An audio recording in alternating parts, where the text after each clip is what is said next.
So hey guys, and welcome back to Born Traveller, and welcome to Bangkok, more specifically Khaosan Road.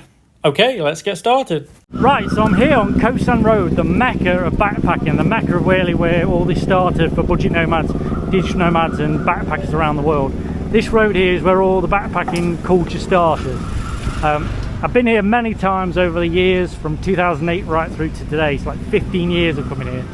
And this is kind of the first time I've ever made a video about it. So today I'm going to show you what it's like to be a budget nomad in Bangkok. So in terms of backpacking in Thailand, this is where most people start their journey. They get a flight into the airport, the international airport, and they get a taxi down to the end here. And there's loads of hostels and hotels around this area and on this street. And they get a hotel here, and this is where all the parangs and all the backpackers start their journey, and then they plan from here.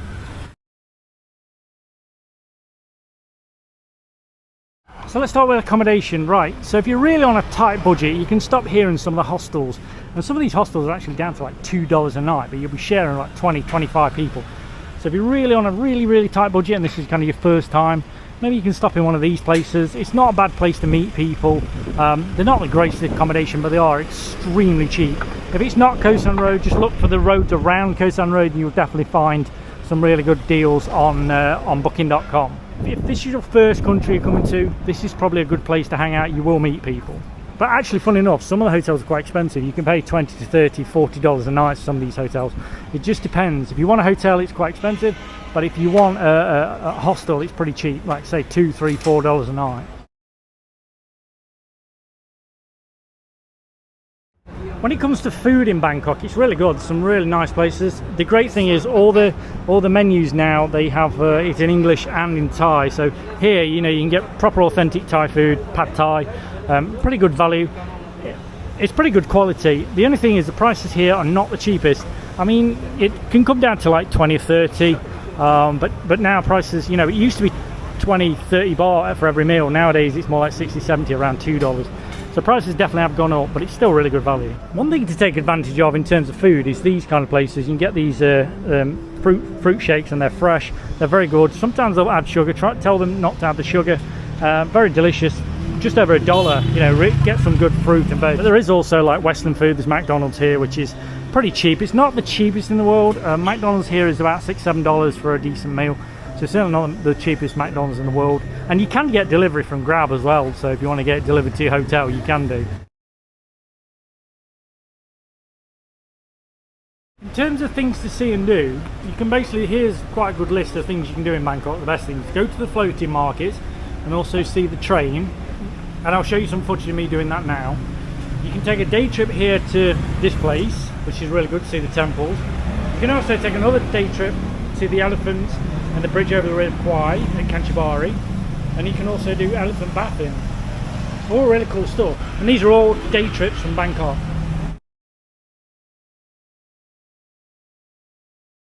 In terms of shopping as well, there's loads of fake goods. You can get lots of like Fulcrum, North Face bags, everything you want. They're really not that expensive. You just need to haggle well, and whatever price they say, just normally start like 1/3. And they'll come down to a price basically and they won't budge. Once you get down to a price where they won't move, that's probably the price they're willing, that's probably the lowest they're willing to go. But you need to stand there for a good couple of minutes, really haggle and negotiate. If you really do want to save yourself a lot of money, you can just like bring the minimum amount of stuff with you, and you can buy all the backpacking stuff you want here. It's certainly going to be cheaper in probably your hometown, and you'll be able to like get everything specifically for, you know, Southeast Asia. So in some ways it's just better to bring like just one little carry-on with one set of clothes. And then buy everything here. It is pretty cheap. When it comes to like food and shopping, you can pretty much get everything you need from 7-Eleven. If you've got a microwave, you can pretty much buy anything you need in there. I really recommend 7-Eleven. It's not that expensive. You can get some decent meals, you can get all the toiletries and everything you need from these places, and literally everywhere. There's 13,000 of them in Thailand. So in terms of money, you can either go to an ATM like this. Just make sure when you're taking the money out, do not press yes for the exchange rate into your local currency. It'll cost you about $40. The ATMs here in Thailand are a complete rip-off. Whatever you do, you're going to get charged between $5 and $10 per transaction. The other option is to bring lots of cash, and you can go to one of these exchanges and exchange the money. The exchange rates are pretty good. 34 to the bar is pretty much what the exchange rate is on the official rate. So this place is pretty good. They're dotted everywhere, so cash is king here in some ways. If you want a SIM card, come here to 7-Eleven. You can buy an AIS or True SIM card for around 70 to 100 baht, and that will give you basically unlimited internet for 5 to 7 days. It's really not that expensive. Just don't buy the tourist SIMs. You can also tether your phone to that and you can use it as free internet. When it comes to health here in Thailand, it's pretty easy, to be honest. There's not much regulation in terms of antibiotics. You can pretty much walk into any drugstore and buy whatever you want. And doctors here are actually really cheap, so if you do have any medical conditions, you can always come here and buy things pretty cheaply and get anything treated, including dental. So while you're in Thailand, if you do have the budget, then you know, get yourself fixed whatever is wrong with you. When it comes to bars and nightlife, Khaosan Road is like banging. It is really like really loud at night. If you're looking for a night out party, this is the place to come. All these places, these seating, it'll be absolutely packed at night. You know, you can pretty much get any kind of beer and bar, and there's nightclubs and everything. What also there is in nighttime now, obviously you can buy weed everything, so you can sit here and smoke weed, which is absolutely crazy. You can come here now and you can smoke weed and you know, enjoy yourself. It's not really what I'm into, but if you're into that, then it's good.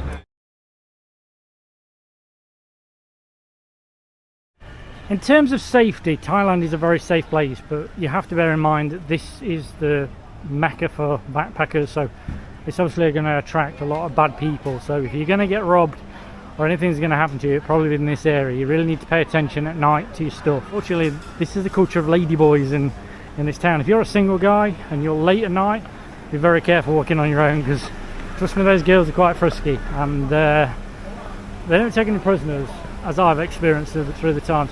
But overall, Thailand is a very safe place. The laws here are pretty strict on stealing and stuff like that, so in general you're not going to have problems. Probably the worst problem you're going to have is people stealing stuff in hostels and stuff, other backpackers and things like that. So just watch your stuff in the hostels, but my recommendation is always get a hotel in these kind of countries. When it comes to transport, one of the most interesting ways to get about Bangkok is these tuk-tuks. They're like the traditional ones. The only thing with these guys is they're not the cheapest. But if you've never been in one, they're quite an experience, so definitely at least try it once, you know, and it obviously keeps these guys in business. It's really an authentic experience. If not, you can take the taxis. Just ask for meter. The taxis are pretty cheap, then they are pretty reasonable. Just make sure they've turned the meter on and you should be fine. So if you're looking to get a taxi from the airport, just ask for this, Khaosan Road. It's quite easy to say Khaosan Road, and they will drop you pretty much here, and say you can walk down here and you can walk around this area and find exactly what you need. Okay guys, that's it for this video. I hope you enjoyed it. Please remember to subscribe to the channel, turn on the notification button, and I will see you next time.